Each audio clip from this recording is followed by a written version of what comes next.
Bonjour et bienvenue dans votre émission Éco-Débat. Aujourd'hui, nous parlons des relations économiques entre le Maroc et ses partenaires du continent. Le Royaume est l'un des premiers investisseurs africains en Afrique. Comment évolue cette relation? L'enthousiasme des investisseurs marocains pour le continent est-il toujours là après plus d'une décennie d'investissement massif sur les marchés africains? Qu'en est-il du co-investissement et du co-développement? Quel nouveau secteur pour continuer de renforcer ces relations économiques?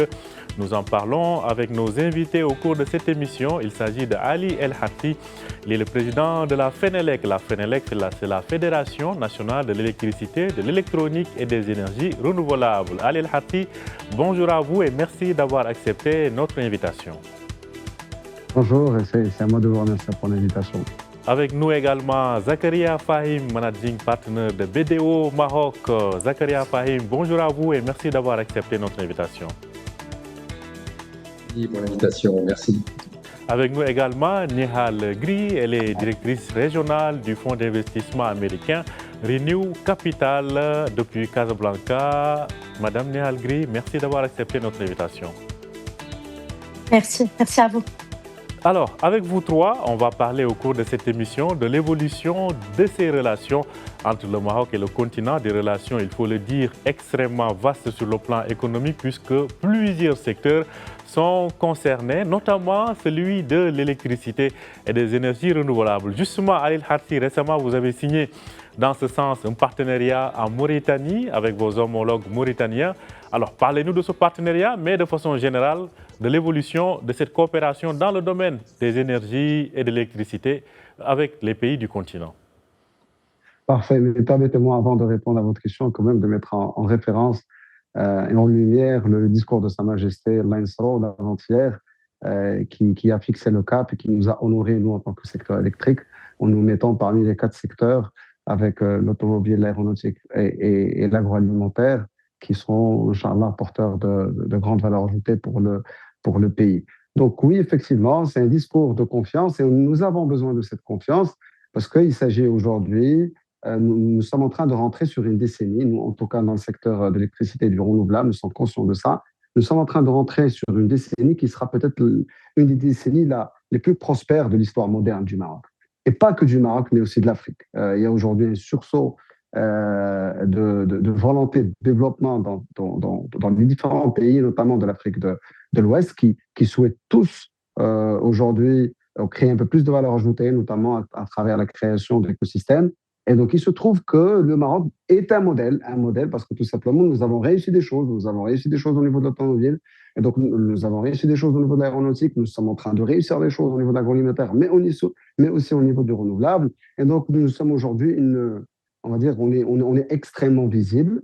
Mais pas que ça, il n'y a pas que de la visibilité. Il y a aussi le fait que le Maroc a pu construire 2 choses essentielles. C'est d'un côté la compétitivité et d'un autre côté la stabilité. Donc, il y a quelques années, peut-être que l'Europe s'accaparait un peu plus d'investissement parce qu'il y avait cette stabilité aujourd'hui qui contrecarrait aussi un manque de compétitivité. Mais là, aujourd'hui, le Maroc, aujourd'hui, nous avons une grande stabilité, alhamdoulilah, grâce à tout ce qui est fait par Sa Majesté Lansro. Mais nous avons aussi construit une forme de compétitivité qui est extrêmement importante et qui est demandée pour l'Afrique, parce que l'Afrique, aujourd'hui, si elle veut aller de l'avant, si elle veut construire des écosystèmes industriels, nous avons besoin d'énergie et nous avons besoin d'énergie à un prix compétitif. En tout cas, de cette énergie, on va parler tout à l'heure, notamment. Alors, Zakaria Fahim, vous suivez bien l'évolution de ces relations entre le Maroc et les pays du continent. La question que j'aimerais vous poser, sur le plan économique et des investissements, sentez-vous que cet enthousiasme est toujours là, cet enthousiasme de la dernière décennie, par exemple? Ce qui est important, et comme il vient de le rappeler, le Maroc s'inscrit dans le temps long. On est des marathoniens. L'Afrique, pour nous, c'est notre maison, c'est notre continent. On n'est pas venu par hasard. On a démarré on va dire, cette diplomatie de la présence avec des appuis économiques depuis plus de 30 ans, pour ne pas dire de façon plus visible sur un point de vue économique. Et il y a eu des basculements. Je pense que c'est important de rappeler tous les téléspectateurs, le 19 juillet 2026 à Freetown, quand la CEDEAO adhère collectivement au gazoduc africain. Donc là, on est sur des sujets qui sont portés par Sa Majesté, qui rappellent qu'on est dans une logique qui n'est plus uniquement d'investir en Afrique, mais de structurer aujourd'hui des projets africains, de ramener vraiment dans la co-construction, dans quelque chose qui crée de la valeur. Et je pense que c'est ce qui nous différencie, je pense, d'autres acteurs, c'est qu'on a de tout temps considéré que le co-investissement, c'était la réponse. Et maintenant, on passe non plus à des projets par pays, parce que c'est vrai qu'on est le premier investisseur dans l'Afrique de l'Ouest, mais on a compris que si on veut être un vrai hub, un acteur global, ben, il va falloir effectivement donner le temps et prendre nos responsabilités. Je pense que quand on parle de ce fameux gazoduc, c'est une façon de prendre nos responsabilités en tant que leader pour dire qu'on peut apporter un projet structurant pour toute l'Afrique et pas uniquement dans des projets où on était en bilatéral. Je pense que c'est ce type de projet qui, un peu comme ce qui s'est passé à la Coupe du Monde, démontre que au-delà de notre soft power, nous avons des track records, nous avons une réalité économique avec CFC première place, avec le Tangemed, avec ce que nous sommes en train de faire. Tout à l'heure, peut-être qu'on reviendra sur les provinces du Sud, pour avoir une responsabilité, une légitimité. Je pense que c'est ça qui est important. On dit toujours, c'est être aux avant-postes, c'est Cliff avant d'être shérif. En tout cas, on reviendra aussi en détail sur ça. Alors, Nihal Gri, vous êtes dans le domaine des investissements, dans le domaine financier. Justement, aujourd'hui, quel secteur voyez-vous soutenir ces relations économiques entre le Maroc et le continent? Déjà, naturellement, je pense que le secteur qui a été depuis toujours et l'un des premiers secteurs à être exporté en Afrique, c'est les banques, notamment avec Tijari Wafa Bank ou les assurances avec Saham. Donc, il y avait cette vague où il y avait vraiment les banques qui allaient s'installer en Afrique pour pouvoir apporter le financement nécessaire aux Africains. Maintenant, là où je vois le potentiel, où je vois vraiment l'avenir, c'est dans les deux sens, et l'exportation et l'importation des fintech qui, elles apportent des solutions beaucoup plus novatrices au financement et donc pourront unlocker ou bien débloquer plus de crédits aux PME. Donc, de par l'architecture du Casa Finance City, et les mécanismes qui sont actuellement mis en place, il y a une réelle volonté à attirer cette population-là et pouvoir justement exporter des talents, exporter des fintechs, mais aussi les apporter et vendre tous les services qui sont autour, comme la KYC et les autres secteurs qui sont autour des fintechs. En tout cas, c'est important à souligner. Et ceci passe notamment par le renforcement des relations entre le Maroc et ses partenaires, notamment des partenaires clés qui sont là depuis toujours et qui émergent. C'est le cas par exemple du Mali, où un forum d'affaires a été tenu en marge de la réunion de haut niveau entre les deux pays. Et c'était l'occasion de relancer une sorte de relancer le cadre pour mieux développer les affaires. Écoutons donc ce sujet préparé par la rédaction. La Confédération générale des entreprises du Maroc et le Conseil national du patronat du Mali ont, au cours de ce forum, signé un protocole d'accord pour réactiver le Conseil d'affaires Mali-Maroc. Objectif, renforcer ce qui existe déjà et l'intensifier. Attirer les PME marocaines à investir au Mali dans le cadre de co-entreprises qui seront créées entre les opérateurs économiques des deux pays, en plus des partenariats existants. Le but de ce conseil d'affaires, c'est de fluidifier et d'intensifier les relations économiques entre le Royaume du Maroc et le Mali. Le Royaume du Maroc est déjà un investisseur stratégique, un très important investisseur stratégique au Mali, dans la banque, la finance, l'assurance, les matériaux de construction, les télécoms, l'agro-industrie.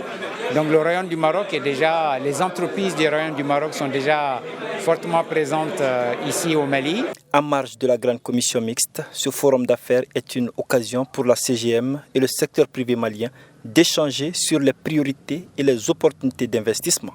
L'agro-industrie, la transformation du coton et les minerais, de façon générale, sont des sujets abordés. Ce que nous constatons, c'est que la conviction partagée entre le secteur privé marocain et malien, c'est qu'il faut plus d'intégration locale, plus d'investissement local pour créer de la valeur ajoutée localement et donc de l'emploi pour le bénéfice de nos entreprises, mais à la fin de nos emplois et de nos populations.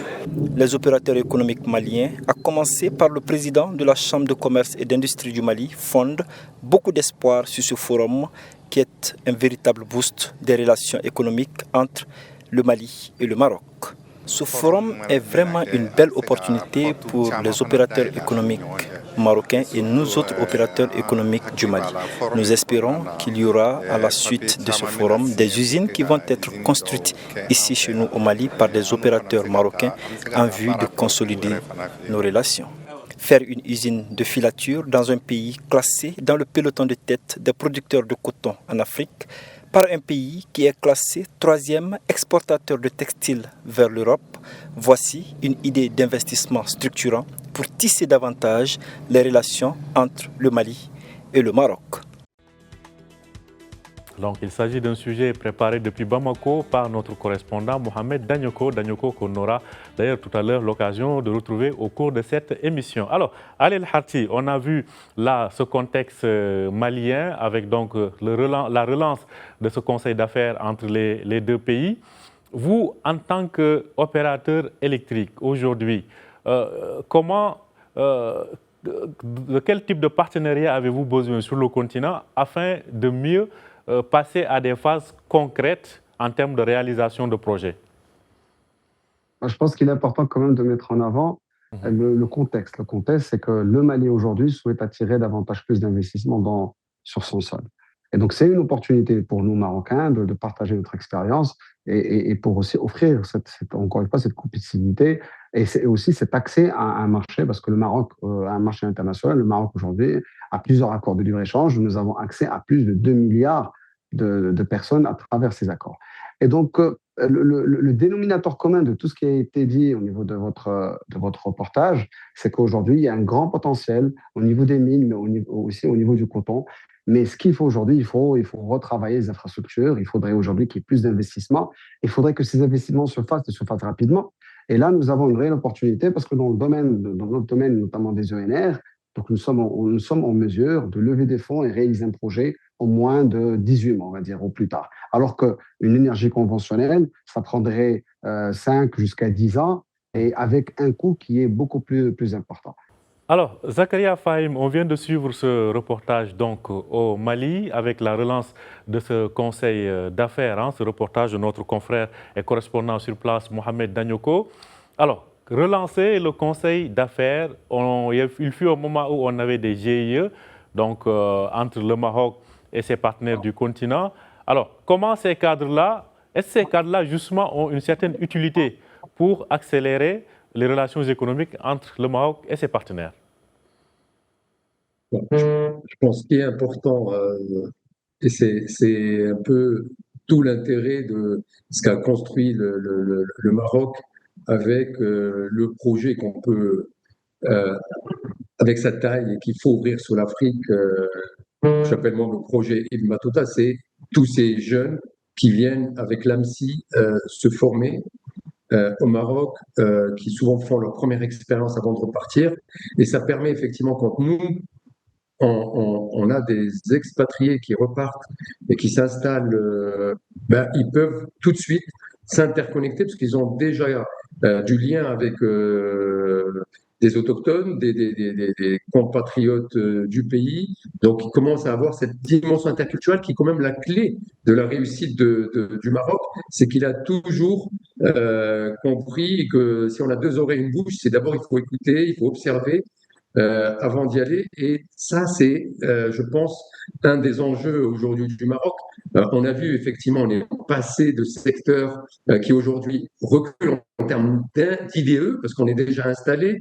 Quand on parle télécom, c'est 45% de baisse, puisqu'on est déjà sur les grands pays. Quand on parle de l'immobilier, il y a aussi une baisse. Mais par contre, on est en train de se positionner sur ce qui est pour nous aujourd'hui et pour le continent le vrai moteur, c'est l'énergie, c'est l'hydrogène, la logistique, les industries de la mer, avec l'agro-industrie. Et c'est là où je fais le lien avec nos provinces du Sud qui positionnent aujourd'hui l'entrée du Maroc à partir de Dakhla et de Laayoune. Ça, il ne faut pas l'oublier. Nous, on en a fait un doing business pour interpeller et rappeler aujourd'hui toutes ces infrastructures qui vont nous permettre de faciliter encore les relations. On a vu avec la nouvelle route Trump qui a été lancée pour pouvoir faciliter, parce que si on veut commercialiser, il faut réduire le coût de l'infrastructure, le coût de la logistique. Et ça, c'est, je pense, des contributions à baisser les coûts de logistique au-delà de ça aussi, il ne faut pas l'oublier, la ZLECAf est déjà en route. On est en train de parler de systèmes interbancaires africains pour éviter de passer par le SWIFT, de passer par du dollar ou de l'euro. Donc, réduction importante du coût de fonctionnement de nos transactions. Et donc, parfois, on peut réduire le coût uniquement en passant par le système qui a été mis en place par la ZLECAf et qui nous permet de gagner la trésorerie en instantané et de faire des réductions estimées à 6, 8, voire 10%. Donc, je pense, sur les transactions, qu'il y a, par rapport au coût qu'il y avait avant, on a des enjeux. Et ça, il faut le faire savoir, surtout à nos PME, parce que je crois que le plus important, les grands comptes sont déjà sur place. Maintenant, il faut qu'elles continuent d'embarquer, d'accompagner un peu l'écosystème, comme ce qu'on a réussi avec l'automobile. Pour l'aéronautique, mais au moins avec l'automobile, on a plein d'acteurs, ce qu'on appelle la deuxième monte, qui sont des entreprises marocaines qui ont commencé à apprendre et qui se sont maintenant peuvent partager leurs expériences ailleurs sur le continent. Alors, on vient de perdre Ali El Harthi, on espère le retrouver en cours d'émission, mais avant d'en venir avec Nihal, je vous propose de faire un tour au Nigeria. Le Nigeria, on le sait, c'est l'une des premières puissances économiques du continent, mais c'est aussi la première puissance démographique. Avec le Nigeria, c'est une coopération qui se diversifie. Il y a deux projets majeurs, à savoir les engrais, mais surtout le fameux gazoduc entre le Maroc et le Nigeria. Je vous propose d'y aller et retrouver notre correspondant sur place, Gilbert Tamba. Pendant longtemps, de nombreuses nations africaines ont commercé principalement avec l'Europe, l'Asie ou les États-Unis. Aujourd'hui, toutefois, une dynamique différente est à l'œuvre, celle d'une Afrique qui investit en Afrique. Le Maroc figure parmi les acteurs majeurs de ce mouvement. Depuis un peu plus de 2 décennies, le royaume a considérablement renforcé sa présence économique sur le continent. Banques, assurances, télécommunications, industrie, énergie renouvelable, les entreprises marocaines sont désormais présentes dans plusieurs dizaines de pays africains, faisant du Maroc l'un des principaux investisseurs africains en Afrique de l'Ouest.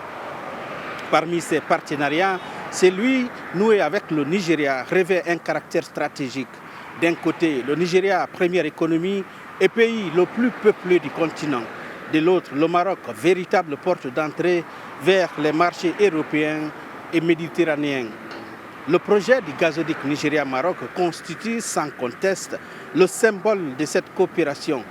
Bien plus qu'une simple infrastructure énergétique, ce projet vise à traverser plusieurs pays d'Afrique de l'Ouest, à stimuler le commerce régional, à améliorer l'accès à l'énergie et à accélérer l'intégration économique du continent.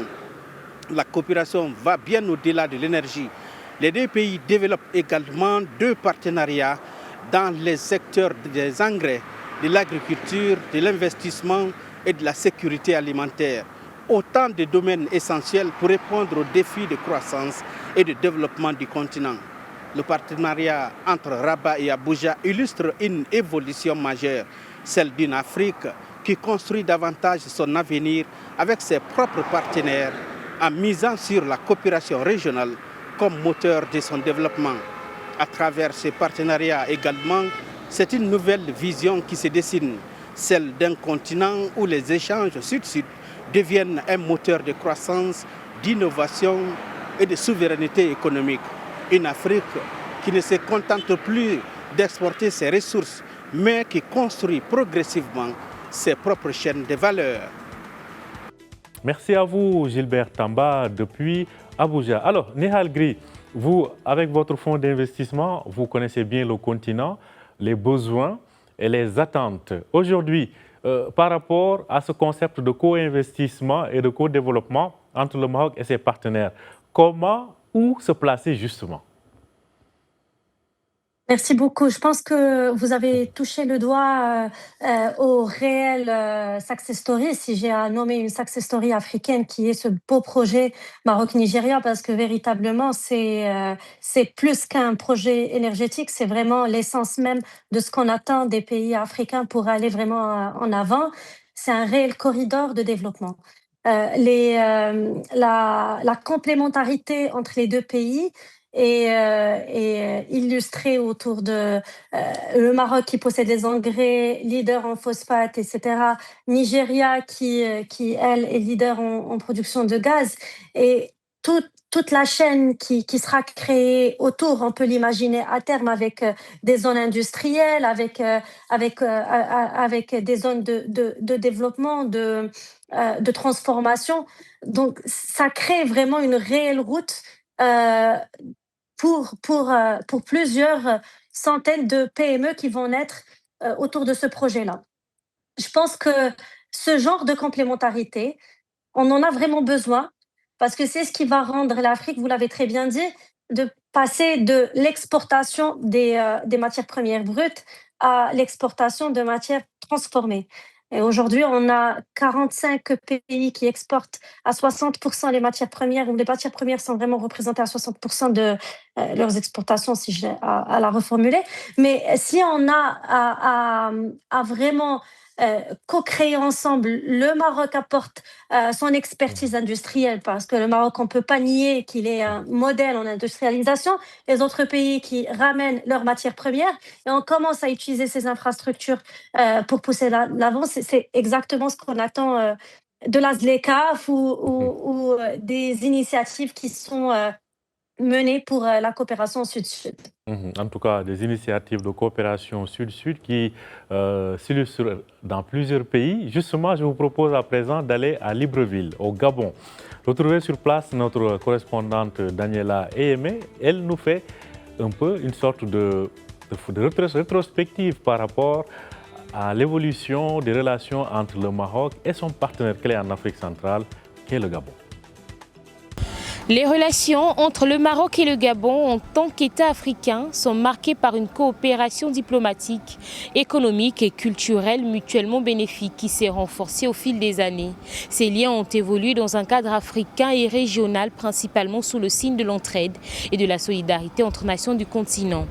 L'évolution des relations économiques entre le Maroc et le Gabon est passée d'une coopération politique et diplomatique classique à un partenariat stratégique intense, marqué par l'implantation d'entreprises marocaines de premier plan, le renforcement des échanges bilatéraux et une volonté commune de diversification.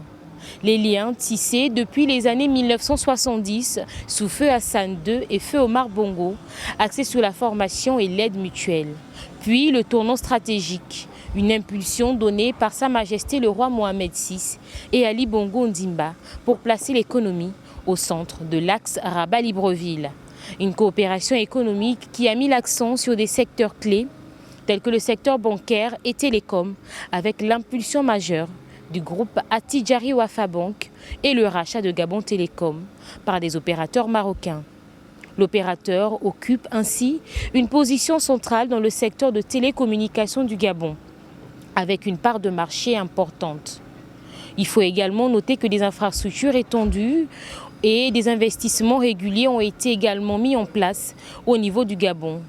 Il représente aujourd'hui un acteur clé du développement numérique du Gabon, sans oublier le secteur industriel avec l'arrivée de l'entreprise CIMAF depuis 2015 qui s'impose comme un acteur clé du secteur cimentier, alliant performance industrielle et engagement durable.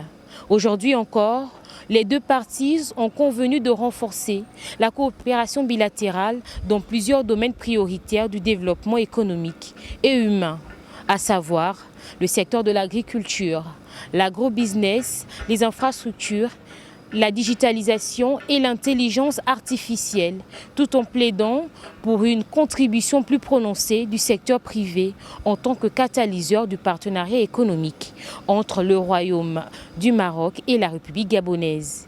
Dans cette perspective, les deux pays soulignent la nécessité de tenir la session de la commission mixte de coopération dans les mois à venir, de redynamiser le Conseil d'affaires maroco-gabonais et d'organiser un forum économique en tant qu'instrument structurant de renforcement des échanges et d'accompagnement de la diversification économique du Gabon. Merci à vous, Daniela M. depuis Libreville. Alors, nous avons retrouvé Ali El Hati. Alors, tout à l'heure, on parlait justement du rôle du secteur de l'électricité, mais surtout ce dont vous avez besoin aujourd'hui. Et puis, une question qui me vient à l'esprit, est-ce qu'aujourd'hui, l'expertise marocaine a le poids pour concurrencer d'autres grands acteurs sur le continent?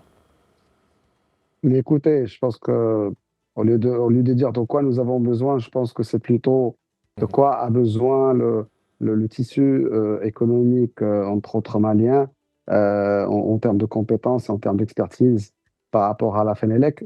Et là, encore une fois, il y a plusieurs sujets qu'aujourd'hui sur lesquels on peut apporter un vrai plus.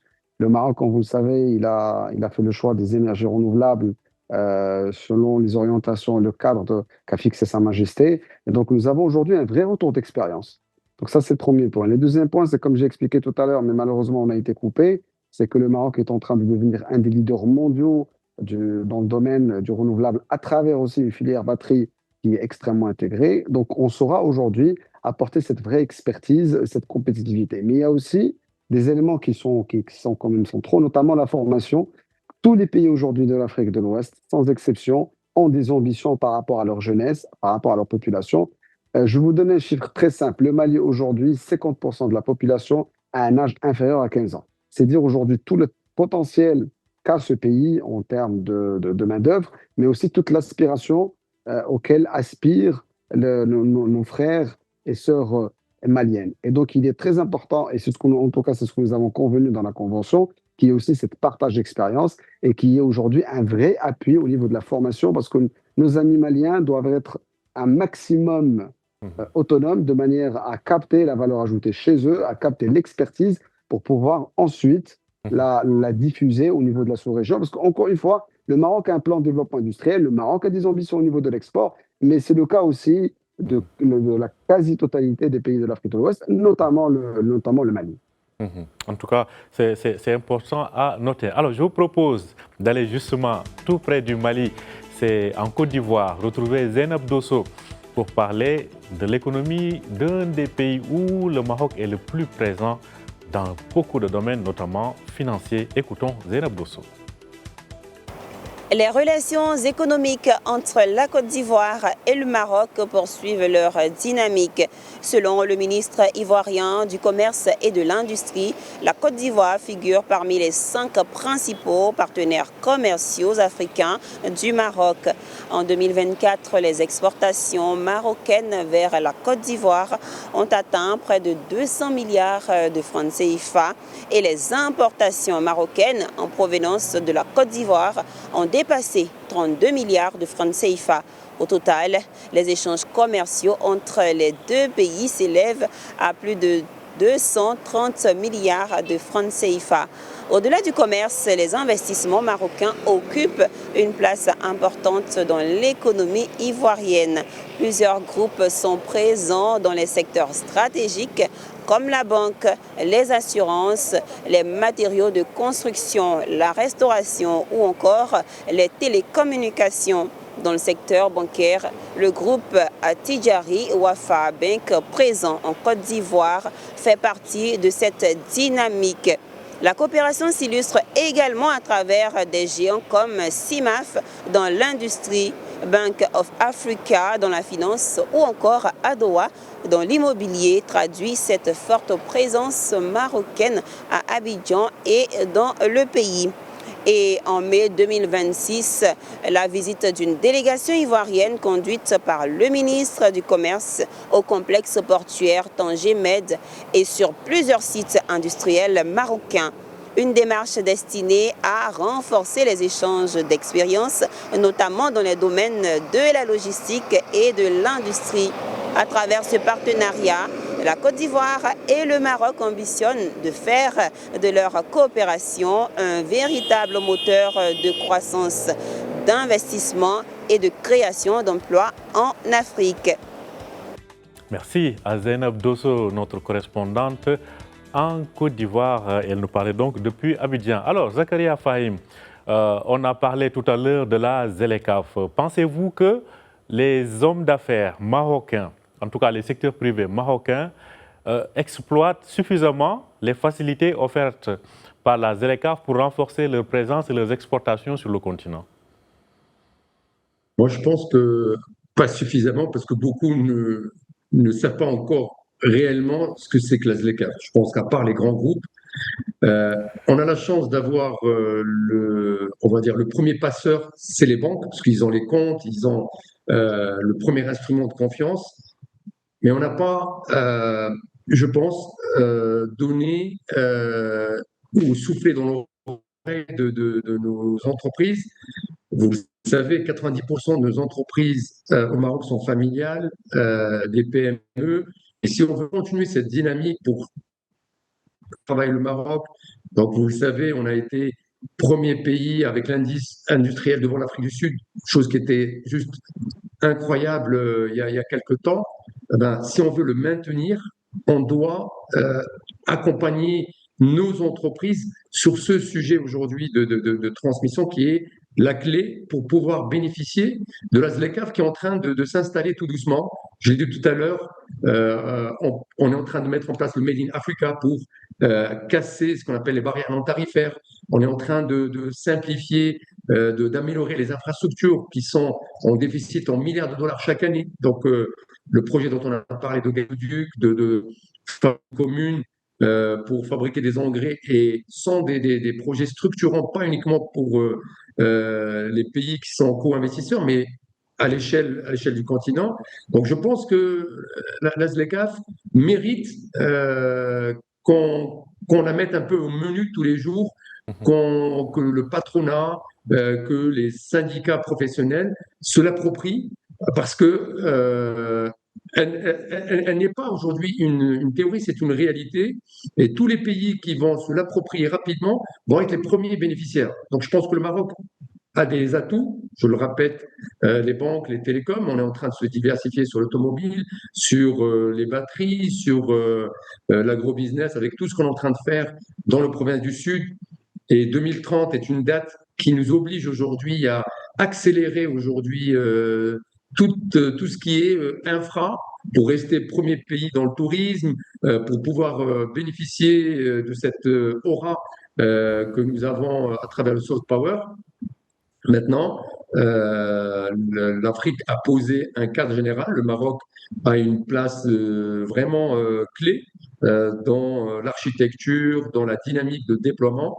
Nous avons maintenant la responsabilité de sortir des grands comptes qui naturellement sont déjà installés pour aller. Et moi, je milite pour un Small Business Act for Africa parce que je crois que si nos PME qui sont à plus de 90, si l'informel qui est plus de 50% n'est pas intégré, on va rester à une Afrique à plusieurs vitesses. Et vous l'avez vu, si vous suivez l'actualité aujourd'hui, ce qui se passe à ce stade, on a la responsabilité de donner envie à nos jeunes de rester, de donner envie à nos jeunes de dire ce que les autres nous voient, c'est la réalité. Et cette réalité, pour la partager, ben, on doit faire de la pédagogie, mais aussi accélérer cette création de richesse visible, pas uniquement dans les grandes entreprises, mais au niveau des petites entreprises et à tous ces jeunes, leur donner des solutions plus pragmatiques de financement et ce que j'appelle moi d'investissement intergénérationnel. C'est vraiment, en tout cas, il faut qu'on soit plus grand. En tout cas, c'est important. En attendant, je vous propose d'aller à Conakry. Conakry, en République de Guinée, un pays riche en ressources naturelles, où les investissements marocains s'élargissent aussi. Les entreprises marocaines y développent donc leur expertise. Allons retrouver à Conakry Idrissa Cissé. Longtemps centrée sur la coopération diplomatique, cette relation est aujourd'hui portée par des investissements, des échanges commerciaux et des partenariats stratégiques qui profitent aux deux pays. Banques, agriculture, mines, immobilier, infrastructures ou autres services. Les entreprises marocaines renforcent progressivement leur présence en Guinée, tandis que les exportations guinéennes, notamment minières, trouvent de nouveaux débouchés sur le marché marocain. Au fil des années, plusieurs accords bilatéraux sont venus consolider cette dynamique, facilitant les investissements, le transfert de compétences et le développement de projets communs. Au-delà donc des chiffres, Rabat et Conakry affichent une même ambition, bâtir un partenariat économique solide fondé sur la coopération sud-sud, la création de recherche et le développement durable. Une dynamique appelée à s'accélérer avec les opportunités offertes par la zone de libre-échange continentale africaine qui ouvre la voie à des échanges encore plus importants entre les deux pays et plus largement sur l'ensemble du continent africain. Idrissa Cissé, Conakry pour Médillon TV. Merci à vous, Idrissa Cissé. Vous avez évoqué de nombreux secteurs, notamment les mines et les ressources minières. Alors, Nihal Gri, aujourd'hui, on voit la volonté affichée, et c'est concret d'ailleurs, hein, entre le Maroc et ses partenaires du continent. Quels autres acteurs, troisième acteurs étrangers, comme les fonds d'investissement comme vous par exemple, est-il aujourd'hui possible d'introduire et surtout quel positionnement leur accorder? Merci beaucoup. Alors déjà, c'est vrai que d'un point de vue diplomatique, je pense qu'on a fait beaucoup de développement, que ce soit la ZLECAf, que ce soit les autres échanges bilatéraux qui existent et les discussions qui existent entre États. Maintenant, il faut les concrétiser. Pour les concrétiser, il faut assurer que déjà, il y a un espace où la mobilité est possible. Maintenant, le réel frein, que ce soit au fonds d'investissement pour aller voyager, c'est d'abord le trajet. C'est vrai que pour Côte d'Ivoire, Guinée, les vols existent, mais pour d'autres pays comme l'Éthiopie, le Kenya, c'est encore très, très problématique pour aller à ces pays-là. On doit se rendre en Europe ou dans un autre continent pour aller finalement se rendre encore en Afrique. Et ça n'encourage pas du tout les affaires. Et donc, je dirais, c'est le premier frein que je vois actuellement qui pourrait accélérer la concrétisation de beaucoup de ces initiatives-là. Pour les fonds d'investissement, je pense qu'on se rend compte qu'il y a une complémentarité. Si je prends le cas du Maroc, le Maroc est un pays par nombre d'habitants assez petit. Donc, si on cherche des solutions, on cherche dans le monde de la tech, on cherche des solutions qui soient scalables, qui adressent des marchés grands. Et donc, pour nous, la taille de marché est critique et on voit le Maroc, quand on regarde des entreprises marocaines, on regarde la capacité à résoudre des problématiques liées à l'Afrique. Et donc, pour nous, c'est assez naturel de se voir. Mais par contre, pour les entrepreneurs, ils n'ont pas vu ils n'ont jamais eu l'occasion d'aller voir les opportunités qui existent dans les autres continents. Je pense que c'est en partie lié au coût du vol ou alors à la disponibilité du vol. Donc le transport aérien dont on parle souvent. Alors, Ali El-Harthi, une question par rapport à votre secteur énergétique. Vous avez tout à l'heure répondu à cette question sur les capacités. Maintenant, en termes de besoins, peut-être d'appui, de financement, aujourd'hui, comment évoluent les choses justement? Écoutez, moi je pense que le financement reste un vrai sujet, mais un préalable avant d'arriver et de solutionner la problématique du financement, il y a la problématique du mindset. C'est ce que Madame Nihal a essayé d'expliquer entre autres, c'est qu'aujourd'hui nous avons pas assez d'exportateurs qui s'exportent. Je vous donne un chiffre, 6 000 exportateurs et au Maroc, d'entreprises qui s'exportent. Et dans ces 6 000 exportateurs, il y a à peine, on n'a pas la data précise, et aussi ça c'est un vrai sujet pour le Maroc, mais aussi dans les pays cibles, il faut qu'on arrive aujourd'hui à construire de la data. Nous estimons le nombre d'entreprises qui s'exportent d'une manière régulière tous les ans. Nous sommes à peine à 1 000 entreprises. Parce que, comme l'a expliqué Zakaria Fahim, le tissu économique marocain est aujourd'hui dominée par les entreprises familiales. Et donc, il y a aujourd'hui un mindset à travailler.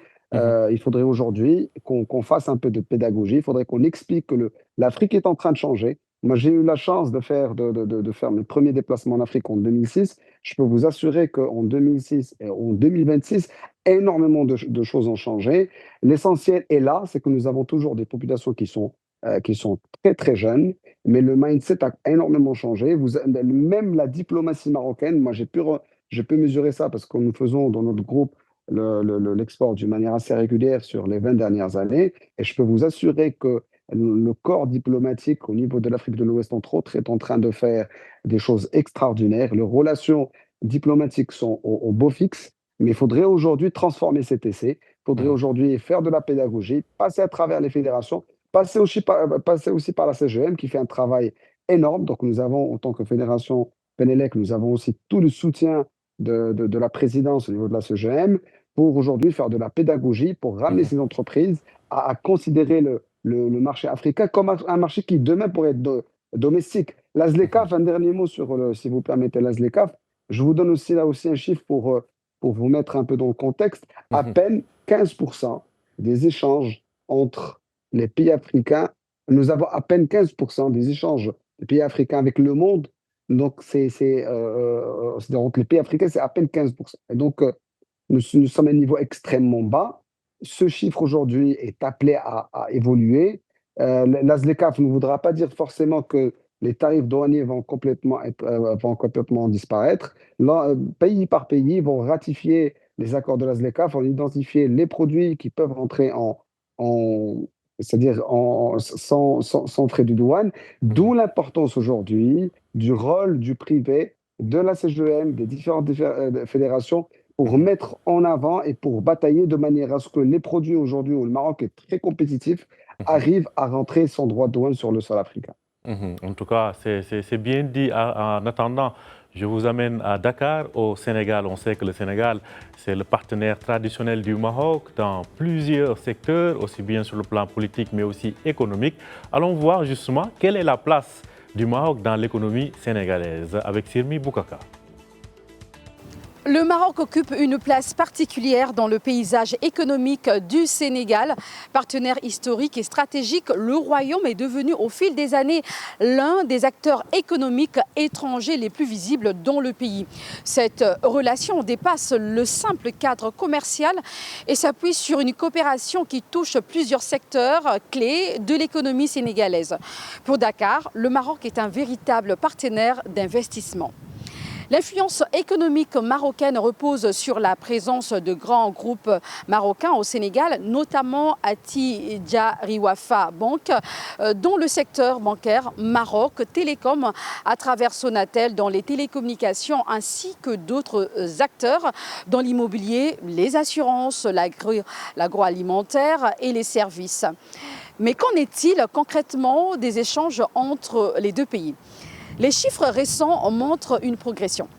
Selon le gouvernement sénégalais, le volume global des échanges commerciaux entre le Sénégal et le Maroc était estimé à près de 286 millions de dollars en 2024 avant d'atteindre 307 millions de dollars sur les 11 premiers mois de 2025. Une évolution positive, mais qui reste encore en dessous du potentiel économique des deux pays. La relation commerciale entre le Sénégal et le Maroc offre de fortes opportunités dans l'agriculture et l'agro-industrie, en s'appuyant sur l'expertise marocaine dans l'irrigation, la gestion de l'eau. Ces partenariats visent à produire et transformer localement pour soutenir la souveraineté alimentaire sénégalaise plutôt que d'importer, comme en témoigne le partenariat entre l'OCP et les producteurs de la vallée du fleuve Sénégal. Les infrastructures constituent un autre axe de coopération. Les besoins du Sénégal en logement, BTP, énergie, eau et assainissement offrent des opportunités aux entreprises marocaines tout en contribuant à la modernisation du pays et à la création d'emplois. Aujourd'hui, le défi pour les deux pays est de passer du commerce à une véritable coproduction à travers la transformation locale, les chaînes de valeur communes et les investissements croisés. Merci à vous, Semi Boukaka, depuis Dakar. Alors, assez rapidement, on essaie de clôturer avant d'aller on ira à Bamako, mais assez rapidement avec Zakaria Fahim. Alors, Semi Boukaka parle de transformation, cette industrie de transformation. En une minute, Zakaria Fahim, pensez-vous aujourd'hui que la coopération africaine ou interafricaine réussit cette transformation locale des produits? Je pense que oui, puisque le Sénégal, malgré les chiffres qu'on a entendus qui peuvent être modestes, est la 5e destination de nos investissements des IDE mondiales. Donc le Sénégal est stratégique, c'est dans le top 5.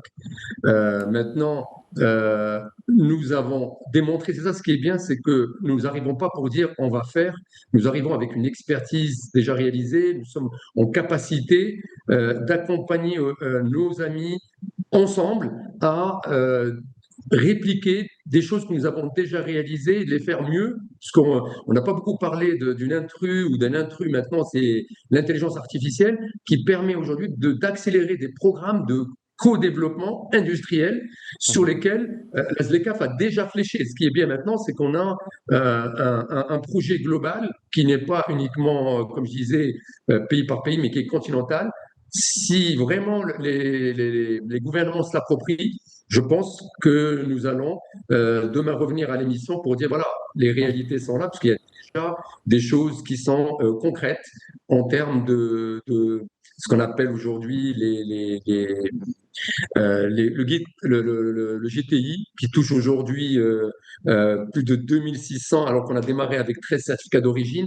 Donc, on commence à avoir du stamp sur le Made in Africa, qui a démarré que depuis 2022. Donc, je pense qu'il faut maintenant le faire savoir, faire connaître un peu les success stories pour que les PME africaines considèrent que l'Afrique est leur marché. Alors qu'aujourd'hui, une PME, son marché, c'est sa ville, sa région, et quand elle est vraiment ambitieuse, son pays. Ce n'est pas suffisant. Intéressant, intéressant. Alors, en attendant, allons à Bamako retrouver Mohamed Dagnokou. Il revient justement sur la relance de ce conseil d'affaires dont on avait parlé en début d'émission. 21 accords de partenariat, c'est ce qui a été signé ici à Bamako le 24 juillet dernier entre les ministres des Affaires étrangères du Maroc, Nasser Bourita, et son homologue malien, Abdoulaye Diop. Ces 21 accords touchent à l'ensemble des secteurs vitaux de l'économie des deux pays. En tout cas, la signature est intervenue à l'issue des travaux de la 4e session de la Grande Commission mixte Mali-Maroc.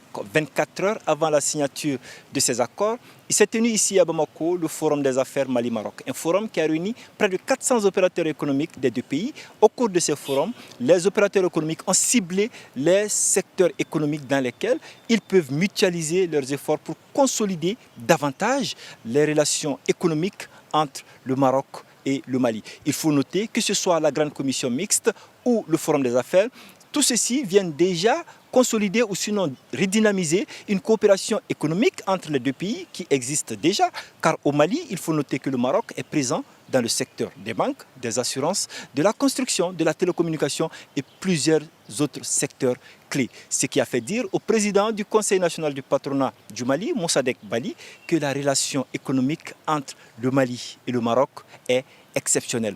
Aujourd'hui, l'enjeu, c'est de faire en sorte que cette relation économique entre les deux pays soit nivelée et se mettre à la hauteur de la relation diplomatique déjà séculaire et très forte entre les deux pays.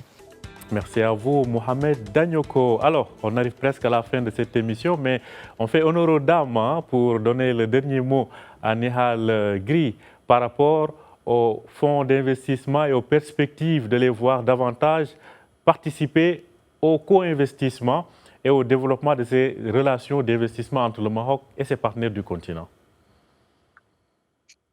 Déjà, je pense que pour nous, comme je l'ai souligné auparavant, on s'inscrit déjà dans cette logique de co-développement des continents. Et c'est d'ailleurs la raison pour laquelle on est implanté ici à Casa en train de nouer des relations avec plusieurs parties du continent pour pouvoir exporter, importer le talent africain. Et je vais, si j'ai à finir, je veux finir par ça parce que ce qu'on voit actuellement, ce qui se passe à Ceuta est un peu déchirant et j'ai envie d'adresser un message à la jeunesse. J'ai envie de leur rappeler on vit dans un continent plein d'opportunités, dans un continent qui est riche non pas par ses ressources mais par sa jeunesse. Cette jeunesse, elle a certes besoin de travailler, mais elle a aussi un devoir d'être éduquée, de chercher les opportunités, d'innover, d'entreprendre. On est là pour les soutenir. Moi, quand je vois ce mouvement et que derrière, on a une ambition de les baquer, on cherche ces startups, on cherche chez eux. Je parle avec beaucoup d'émotion parce que ça m'intrigue. J'ai envie de leur dire qu'on est là. J'ai envie de leur demander de créer des entreprises et de ne pas attendre les opportunités et s'ils veulent voir vraiment l'Afrique fleurir, ça va venir d'eux-mêmes, qu'ils créent et qu'on les supporte. En tout cas, le message est intéressant à passer. Merci à vous trois d'avoir accepté notre invitation. Merci à Ali El Harfi, qui, je rappelle, est le président de la FENELEC, qui était avec nous en duplex depuis Tétouan. Merci également à Zakaria Fahim, managing partner de BDO Maroc. Merci à vous, Nihal Gri. Je rappelle que vous êtes directrice régionale de Renew Capital. Merci à vous aussi d'avoir suivi cette émission. Ce fut un plaisir de vous accompagner tout au long de cette saison. Bonne suite de programmes sur Média et au plaisir de vous retrouver très bientôt sur nos antennes.